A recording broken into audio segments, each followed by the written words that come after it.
História do Serviço Social. Serviço Social de Caso, com a professora Olema Palmira Pelizer. Olá, aluno! Nesse encontro vamos abordar o serviço social tradicional de base tripartite. Você vai entender o que é a base tripartite através de seus métodos. Na sequência, o apresentador Vinícius Carvalho vai trazer mais informações. Il y aurait qu'un gros effort doit être fait pour rappeler les ouvriers au respect de ceux qui les nourrissent, les ramener sur le chemin de la vertu. Ça, c'est le travail de l'Église. Non, monsieur Wallengenroth, c'est aussi un chef d'entreprise est responsable de l'âme de ses ouvriers. On voit bien que vous n'avez pas affaire aux ouvriers, vous, monsieur. La seule question qui les angoisse est la même qui nous préoccupe, nous, les directeurs. Combien d'usines d'Alos vont survivre à la crise? C'est très simple. Si le gouvernement ne donne pas de subvention, je ferme. Il n'y aura pas de subvention. Comment? Vous nous aviez promis que j'ai parlé à mes collègues du gouvernement, ils sont très hostiles à une intervention de l'État. Ils disent que les industriels belges doivent faire comme les Anglais, réduire au maximum les coûts de fabrication pour avoir des prix compétitifs. Mais comment? En réduisant encore les salaires? C'est impossible. C'est possible. La preuve, je l'ai payé un franc 14 heures de travail. 14 heures de travail. 2 francs. Pour 11 heures. Pour 11 heures. Et après, il se plaint d'être en faillite. Non, monsieur. Non, si nous imposons tous le même salaire, ils accepteront. Même 1 franc 40, même 1 franc 14 heures de travail. 1 franc 40. Un franc kilo de pain à 60 centimes, et le sac de charbon à 1 franc 50. Oui, mais autant les payer en pain. Oui, mais autant les payer en pain. Mais c'était pas si bête que ça. L'argent, ils le boivent. Ils ne pourront pas vivre. Ils ne vivront pas. Si les usines ferment. Oh, messieurs, s'il vous plaît. Le vrai problème n'est pas la pauvreté. Je suis tout à fait de votre avis, Monsieur le Président. Je pense qu'il serait très dangereux de toucher au salaire actuellement. Les gens sont trop excités. Alors, faisons le système écossais. 3 ouvriers pour 4 machines. Et si l'on met des ouvrières à la place des ouvriers, on double l'économie. Attendez, vous n'y pensez pas sérieusement. Mais ça me paraît très intéressant. Si les Écossais le font, pourquoi pas nous? Absolument. 3 ouvrières sur 4 machines. 12, 13 ou 14 heures par nuit. C'est bien ça. Mais vous n'avez pas assez d'accidents comme ça dans vos usines. Combien de morts y a-t-il eu chez toi, Adelin?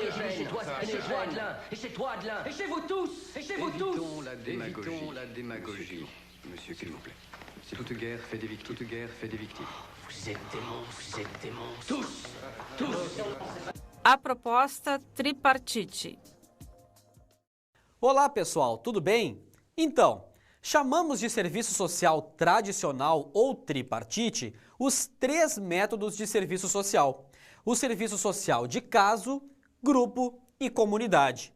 Eles foram importados pelo Brasil em pleno intercâmbio entre os Estados Unidos e o nosso país no pós-Segunda Guerra Mundial, nas décadas de 40 a 60. Nessa época, era grande a supremacia dos Estados Unidos em relação aos países europeus. Mas era forte também o estreitamento norte-americano com os países da América Latina, através da política da chamada Boa Vizinhança, do então presidente Roosevelt. Essa política era utilizada para demonstrar interesse no relacionamento econômico e político do Brasil, além de o intercâmbio cultural ter possibilitado a presença americana no serviço social brasileiro. Vamos então falar sobre esse intercâmbio no serviço social do Brasil com os Estados Unidos. Ele teve início em 1941 e em 1945 ficou claro a importação do chamado modelo funcional sob a orientação do funcionalismo. Mas o que é funcionalismo? O funcionalismo no serviço social é decorrente do pensamento filosófico de Augusto Comte. Ele entendia que a sociedade deveria ser construída através da reforma intelectual do homem. Comte se preocupou também com a reforma da sociedade e das instituições. Admitia que, antes de qualquer mudança, era necessário criar nos homens novos hábitos de pensar. Então, a influência positivista no serviço social é mostrada através da noção do equilíbrio e regularidade, onde o organismo social é um conjunto de órgãos em funcionamento. E estes órgãos devem ter uma certa regularidade para funcionar normalmente. O que acontece fora dos padrões da normalidade se torna patológico ao sistema social. O que é normal é o que está em equilíbrio e mantém regularidade no sistema. E os fatos que fogem a essa normalidade são desvios e se constituem na patologia social. Serviço social de casos. Já sistematizado por Mary Richmond, o serviço social de casos foi retomado e desenvolvido nos conceitos psicológicos, principalmente os de Freud. Assim, foi fornecida uma base mais sólida para as relações com os clientes. Quase ao mesmo tempo, surge na França a abordagem comunitária, também conhecida no Brasil como ação social e nos Estados Unidos como organização de comunidade. Com base sociológica, a preocupação era com o ambiente do indivíduo e da família. Ou ainda, a preocupação com os problemas de determinada classe de pessoas em relação à sociedade. Era preciso manter o equilíbrio constante entre os recursos e as necessidades dentro de uma área geográfica, independente se fosse ou não campo do serviço social. Serviço social de grupos. Para atuar na comunidade, era necessário entender o serviço social de grupos. No começo, os grupos não eram considerados instrumentos importantes para a solução de problemas. Mas com o surgimento dos centros sociais em 1930, tanto na Europa como nos Estados Unidos, o grupo assume uma grande importância. Nesse momento, passa a atuar na prevenção da delinquência juvenil e no treinamento de indivíduos para melhorar o ambiente. Esse processo todo era influenciado pelo pensamento do filósofo, pedagogo e pioneiro em psicologia funcional John Dewey. Ele produziu suas obras durante a primeira metade do século XX. Com o progresso das ciências sociais, com a sociologia, psicologia e psiquiatria e o surgimento da dinâmica de grupo, os grupos passam a exercer também a função terapêutica. Serviço social de comunidade. No segundo mandato de Getúlio Vargas na presidência do país, ele reuniu esforços para retomar o projeto de desenvolvimento nacionalista, limitando assim a entrada de capital estrangeiro no Brasil. Ainda no final da década de 50 e início da de 60, os estudos de desenvolvimento de comunidade se intensificam. E esses estudos se tornam a base do serviço social, embora também se formassem especialistas em caso e grupo. Nessa época, com a presidência do país nas mãos de Juscelino Kubitschek, o capitalismo monopolista adota o modelo de desenvolvimento desenvolvimentista. Aí começa a aceleração e invasão do capitalismo estrangeiro para criar as bases do desenvolvimento nas áreas de energia, transporte e infraestrutura. Também é criado um espaço para fabricar dentro do país o que antes era comprado no exterior. Houve, então, o aprofundamento de cada método através da busca do referencial teórico, principalmente na psicologia e psiquiatria em relação aos métodos de serviço de caso e grupo.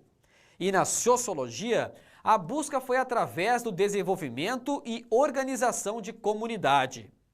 As chamadas teorias do serviço social ajudaram no desenvolvimento pessoal e social do indivíduo, visando no processo de mudança o ajustamento na sociedade. As mudanças ao longo dos tempos. Independente da época, antiguidade, cristianismo, renascimento ou tempos modernos, as condições socioeconômico-políticas da sociedade influenciaram as atitudes e as instituições que prestavam a ajuda social. Aconteceram grandes descobertas marítimas e terrestres.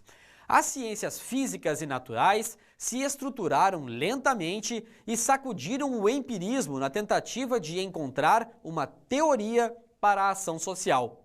Ao longo dos séculos, aconteceram várias mudanças que influenciaram esse serviço, como as que vou comentar agora. De uma sociedade mítica e pagã, passamos para a sociedade religiosa e depois secularizada e racional. A ajuda utilitária se tornou uma virtude para o cristão e depois um dever de solidariedade do cidadão. A ajuda era exclusivamente material, em natureza ou em espécie, correspondendo às necessidades de quem precisava. O aconselhamento assumia o caráter autoritário e sem base psicológica. A pobreza e a miséria reduzida na antiguidade passou a ser considerada normal durante a Idade Média, mas na Idade Moderna se tornou um mal social. Havia várias categorias de pobres e miseráveis. Os que mereciam e precisavam ser ajudados, como os velhos, os doentes, as viúvas e as crianças órfãs ou abandonadas. E os que não mereciam auxílio, como os desempregados, preguiçosos, prostitutas, criminosos e os viciados. Esses eram de responsabilidade do Estado pela sua força ou também pela sua função repressiva. Era responsabilidade da família cuidar dos seus integrantes, da igreja administrar as obras sociais e amparar os que não tinham essa assistência.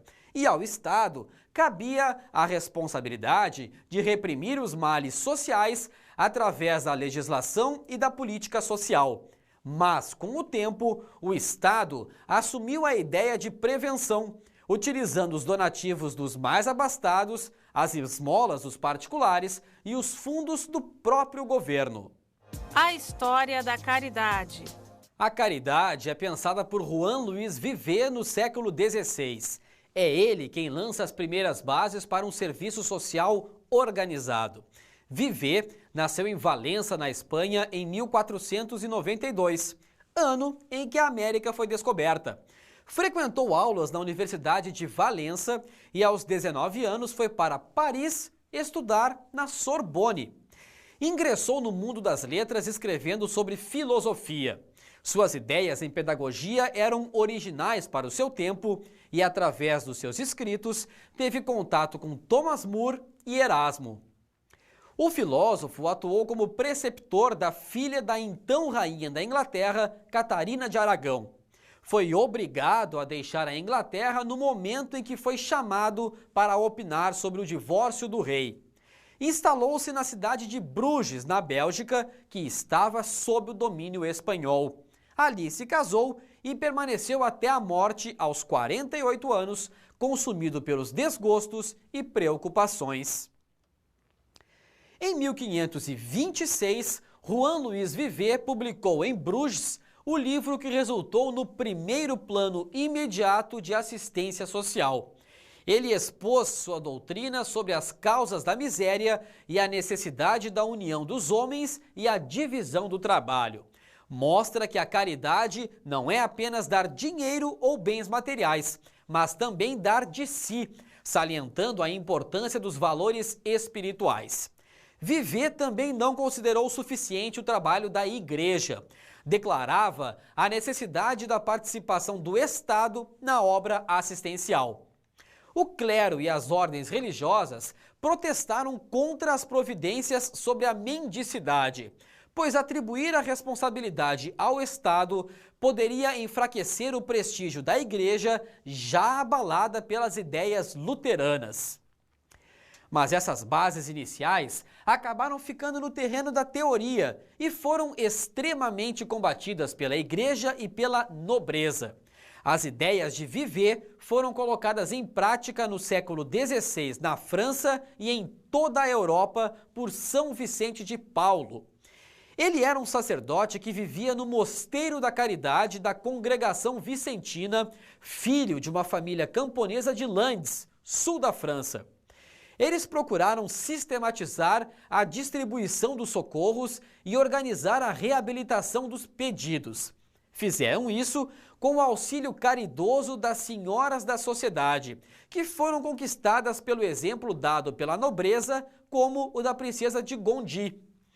A princesa de Gondi fazia parte de uma família de nobres que praticava a caridade.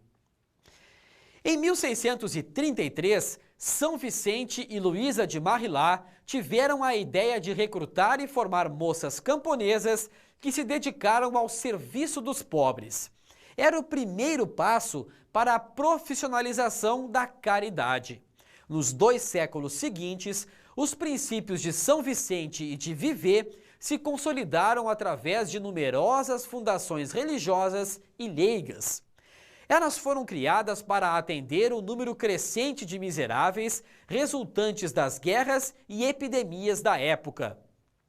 No primeiro Congresso de Serviço Social, que aconteceu em 1894, foi instituído o treinamento de visitadores para auxiliar as famílias pobres. Isso foi feito com base nos escritos sobre a caridade que estavam no documento da primeira grande encíclica social, a Rerum Novarum. Estes escritos foram da maior importância para o mundo. A encíclica foi promulgada por Leão XIX e deu origem à primeira escola de serviço social fundada em 1898 em Nova York.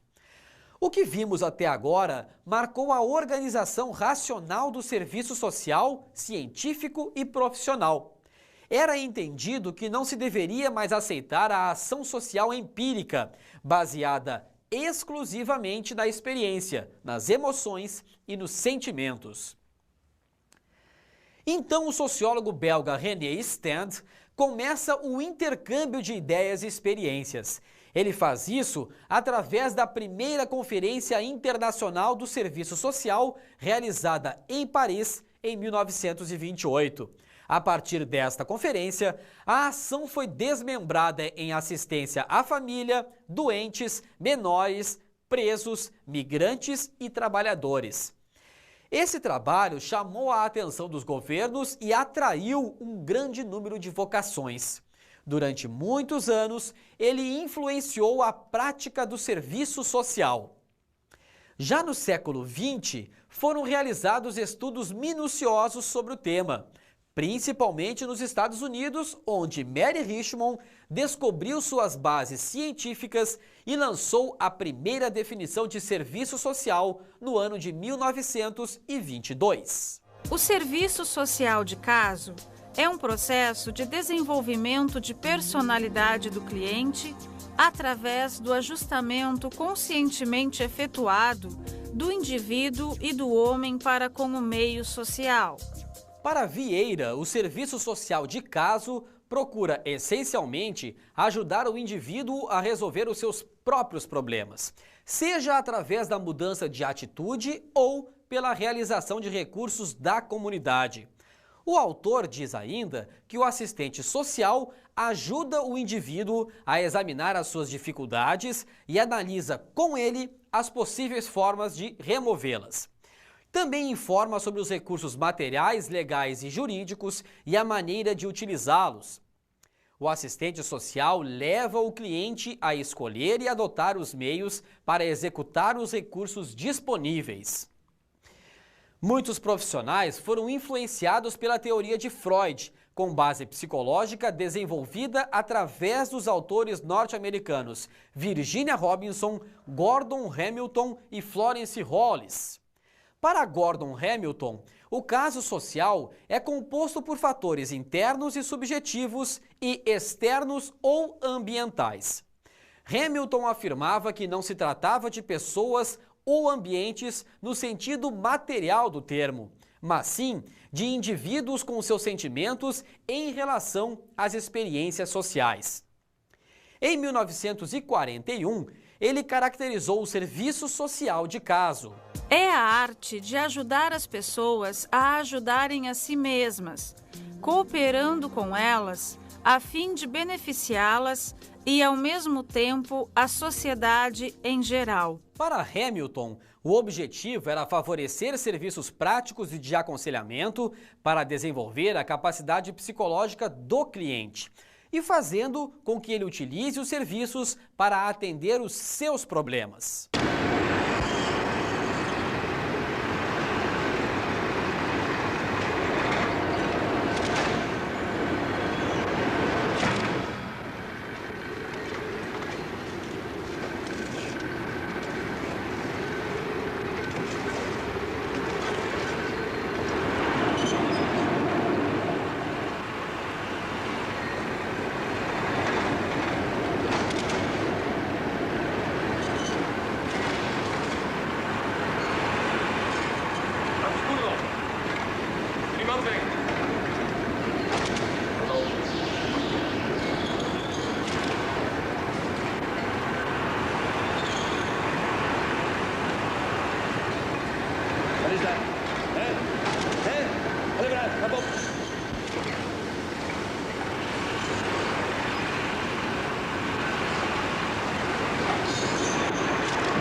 20 centiem boete.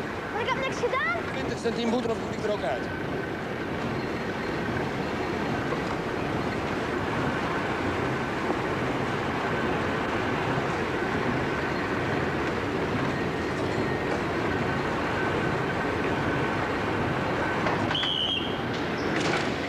Modelos de serviço social de caso.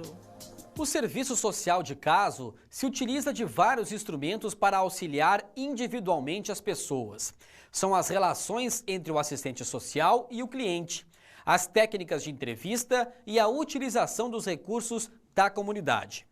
Vamos ver então 2 modelos de serviço social do período, que são modelos da década de 40 e 50, quando as teorias psicológicas estavam em ascensão. Elas tratavam as neuroses provocadas pela Segunda Guerra Mundial. Modelo psicossocial. Este modelo foi definido e estruturado por Florence Hollis. É um trabalho social individualizado com o conceito de pessoa em sua situação. Envolve a pessoa, a situação e a interação entre elas. O modelo psicossocial identifica como objeto de intervenção o homem, mas não como um simples produto do meio, e sim como aquele que exerce as suas exigências sobre o meio. Isso é resultado das interações sociais e dos fatores intrapsíquicos. O modelo deriva dos princípios da aceitação e da autodeterminação do cliente. O objetivo é ajudar o indivíduo a melhorar o seu funcionamento social. Ele se utiliza das contribuições teóricas da psiquiatria, a teoria freudiana e também das ciências sociais, com as teorias sociopsicológicas que descrevem o homem como resultado tanto das interações sociais, indivíduo e meio, quanto dos fatores intrapsíquicos, os fatores internos. O tratamento do cliente é classificado de 2 maneiras, direto e indireto. Tratamento direto. É um método de apoio ou suporte psicológico feito através de técnicas de apoio, influência direta, catarse, consideração e discussão reflexiva. Tratamento indireto. É um método para modificar o meio através das técnicas de abastecimento de recursos, assistência financeira, auxílios da agência ou da mobilização de recursos da comunidade. Para Florence Hollis, as causas dos problemas de desajustamento interpessoal vêm do impulso e das necessidades infantis remanescentes, das situações externas que impõem grande pressão, como as dificuldades econômicas e pelas funções inadequadas do ego e superego. Na elaboração do estudo social e diagnóstico, o modelo psicossocial utiliza 3 etapas. A primeira é o estudo psicossocial, que busca compreender o cliente e seu problema. A segunda é a elaboração do diagnóstico, que compreende a natureza da dificuldade através das perguntas: qual é o problema? Que fatores o causaram? O que necessita ser modificado e por que meios? O que o cliente pretende modificar e qual o grau de motivação para este fim? E o que o cliente precisa para se modificar e qual a capacidade dele para isso? E a última etapa, a terceira, se refere ao diagnóstico, que envolve a avaliação da conduta e a sistematização dos fatos para verificar onde está o problema.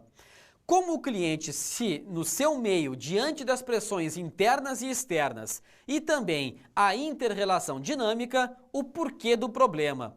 Quais os fatores que causaram as dificuldades e a compreensão das inter-relações entre o interno e o externo, o presente e o passado. Modelo solução de problema.